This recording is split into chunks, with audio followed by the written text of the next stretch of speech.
Greetings all! Today, we will be examining the common water-type Pokemon Goldeen, and its relatively uncommon evolution Seaking, collectively known as the Goldfish Pokémon. The members of the Goldeen family are part of the genus Carassius, and are in turn closely related to traditional goldfish, with the obvious difference of their status as Pokemon and their abnormal physical attributes. Goldeen possess snow-white bodies with orange accents of color along their scales across the base of their fins and head region, additionally possessing visible pink lips and bright green eyes. Their fins have an uneven appearance, like the edges of a ball gown, which makes them look quite beautiful when they billow in the water.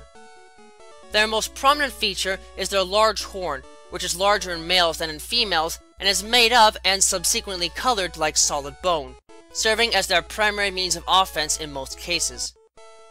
Their evolved form, Seaking, have large billowing fins as well with a white base color, but they are adorned with black pattern splotches that are used as partial camouflage in darker waters, with a large, slightly ribbed white dorsal fin and a large splash of orange color covering much of their main body, with further black markings accentuating it.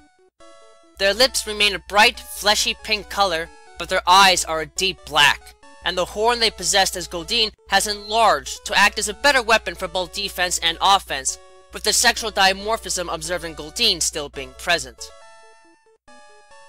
Goldeen and Seaking act much like normal goldfish do, and follow a basic lifestyle that fits their aquatic demeanors and attributes, but as one might notice almost right away, they are clearly separated from their fishy brethren by the large protruding horn on their heads. While this horn does serve a breeding purpose in the case of Seaking, for both of these creatures, the horn is primarily there as a way of fending off predators in the wild, as these creatures primarily feed on small insects and other water-dwelling creatures that are otherwise too small for the horn to be of any real use against them. Aside from being able to learn the water pulse attack, all of the attacks that these fish naturally gain access to are derived from attacking with this horn, and they are surprisingly adept at using it.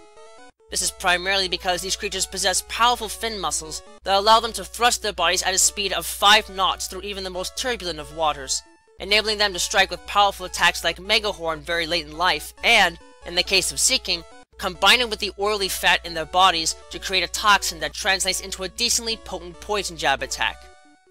They can even go so far as to learn the devastating horn drill attack, testifying to the surprising power their horn wields.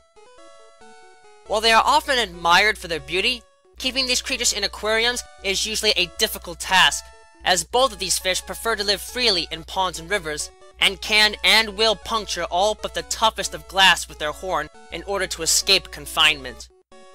Furthermore, because these creatures primarily use their swimming strength to climb waterfalls for spawning in the wild, they are the only Pokemon able to naturally learn the waterfall attack, and in cases where their horn contains an abnormal concentration of metals in it, it can grant them the Lightning Rod ability as a hidden ability, while their base abilities, Swift Swim and Water Veil, are derived from their swimming abilities and fully aquatic lifestyles. Unfortunately, Seaking in particular are not among the strongest of water-type Pokemon, as while their base attack stat is at least above average for a fully evolved water-type Pokemon, it is only slightly so, and everything else is below average. Even so, they can still be decently useful Pokemon for novice trainers to work with, though they take a while to evolve beyond what most novice trainers might be willing to put up with, given their limited combat abilities. Goldeen are highly valued among collectors for their gorgeous appearances, as their tail, pectoral, and dorsal fins billow like a ball gown in the water, leading people to give them many nicknames like Princess of the Water, the Water Dancer, and the Water Queen. This has made their appearance a popular motif amongst water-type themed dresses across the globe, and it has led some collectors to become so enthralled with them that they will collect nothing but Goldeen, which can be a problem in some cases, as these fish are known to compete with each other in the wild to see whose horn is the thickest and sharpest, potentially putting other Pokemon and people in danger with these contests. In the wild, these creatures are generally quite docile and show few aggressive tendencies, and when mating season comes in the spring as the water temperature increases, their arrival at the beginning of the season is so predictable that they are often used as an indicator that spring has arrived. They are often seen moving upstream in large groups and even up waterfalls as a result of their coloration, where the water is moving incredibly fast in order to lay their eggs in small pools where the water is calmer. While they can be a minor threat in some cases because of their horn, Goldeen are fairly easy to train and are common enough that they can often be observed in the parties of novice water-type specialists that are trying to get more familiar with some of the less conventional water-type Pokemon available for training. Unlike their pre-evolved form, Seaking tend to mate in the autumn to avoid resource conflicts with Goldeen, but also do so in such a predictable fashion that they too are used as an indicator of the arrival of the season by humans. Once the season arrives and the weather grows colder in response, these fish will swim upstream towards large pools of water and semi-stable rivers, where they can lay and fertilize their eggs, with so many making the journey at once that they color the rivers they swim a reddish-orange color. Once at a nesting site, the males will perform courtship dances on the river or pond floor in order to woo as many females as possible, billowing their fins in a display of color and strength, with the most delicate and graceful dances being seen as an indicator of good movement control in their bodily muscles, and thus a sign of good genes worth passing down to offspring. It also helps that the coloration of males is at its most vivid here, their bodies colored a beautifully deep shade of red as a result of fat reserves built up in their bodies specifically for the mating season. While Goldeen primarily only use their horn as a means of defending themselves, males Seaking actually make good use of their horn in the wild by rotating it to steadily carve holes into boulders on the floor of whatever body of water they choose to spawn in. Not only does this provide a place where they can lay their eggs away from the sight of most predators, but it also creates a safe space where it is less likely that otherwise fast-moving currents will sweep them away. While the eggs develop over the course of more than a month, both the males and females will patrol the area surrounding the nesting site, though the males share more time defending the nest and switching with the female, attacking potential predators looking to go after their eggs with their horn.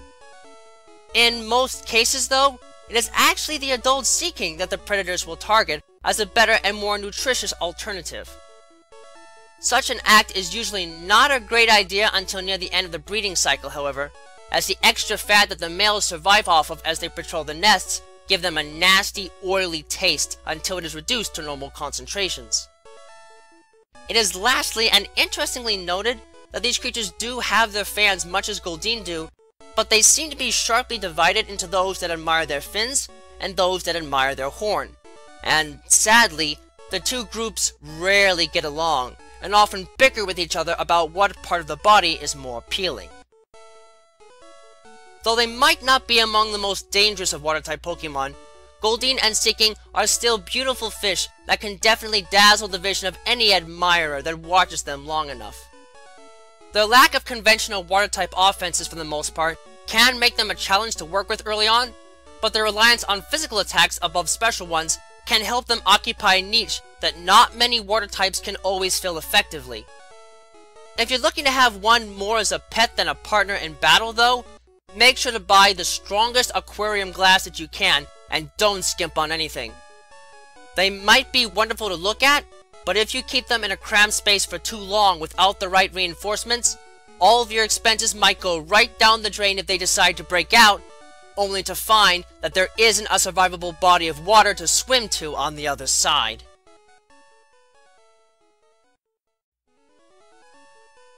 Thank you all for watching this video. It is always an honor to be able to speak with you all on the subject of Pokemon in a way that brings me great joy and happiness in my work. If you would like to keep tabs on past and future work, click that subscribe button, check out my work on DeviantArt, and don't be shy about following me on Twitter, where you can find pertinent announcements on upcoming work before it is officially posted. Links to both can be found in the video description. If you would like to support my work and help Miguel and I continue to produce more content for you and improve upon our presentation, please visit us at my Patreon page, which you can also find a link to in the video description. Yeah, no. With that, I thank you for watching and I wish you well.